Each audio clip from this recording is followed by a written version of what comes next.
The final days of April 1945 were a whirlwind of chaos and terror in Berlin. I was just a boy, barely 16, yet there I stood in a ragtag uniform, clutching a rifle that felt too heavy for my trembling hands. As a member of the Hitler Youth, we had been indoctrinated with tales of glory and heroism, but nothing could have prepared us for the grim reality that awaited us in the crumbling streets of our beloved city. The relentless roar of artillery was a constant companion, a grim reminder of the Soviet forces closing in on all sides. Berlin, once the heart of the Third Reich, had become a nightmarish battlefield.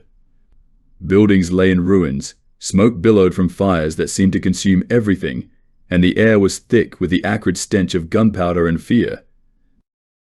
We were assigned to defend a street near the city center, a task that seemed almost absurd given our lack of training and experience. Our commanders, desperate and exhausted, issued orders with a frantic urgency. We dug makeshift trenches and barricades, using whatever we could find: wood, bricks, even the remains of fallen comrades. Every moment was a test of nerves. The sound of tanks rolling closer sent shivers down my spine. The Soviet T-34s were relentless, their tracks crushing everything in their path. We tried to hold them back with Panzerfausts and grenades, but it felt like trying to stop a tidal wave with a bucket.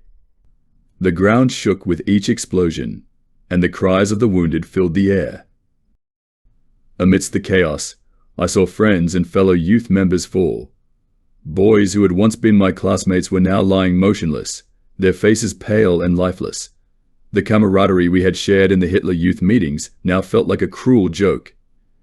We had been promised glory, but all I saw around me was death and destruction. In one particularly fierce encounter, we managed to disable a Soviet tank, the explosion lighting up the darkened street. For a brief moment, there was a glimmer of hope, but it was quickly extinguished as more tanks rolled in. We were vastly outnumbered and outgunned. The realization hit hard we were fighting a losing battle. The nights were the worst. Darkness brought a haunting silence, broken only by sporadic gunfire and distant explosions. We huddled together for warmth, whispering words of encouragement that rang hollow in the face of our dire situation. Sleep was a luxury we couldn't afford. Exhaustion was etched into every face, but fear kept us awake. One night, as we sat in our makeshift trench, a young Soviet soldier stumbled into our position, as scared and exhausted as we were. There was a brief standoff, weapons raised, but in that moment of shared humanity, we lowered our guns. He was no different from us, a boy caught in the monstrous machinery of war, longing for home and peace.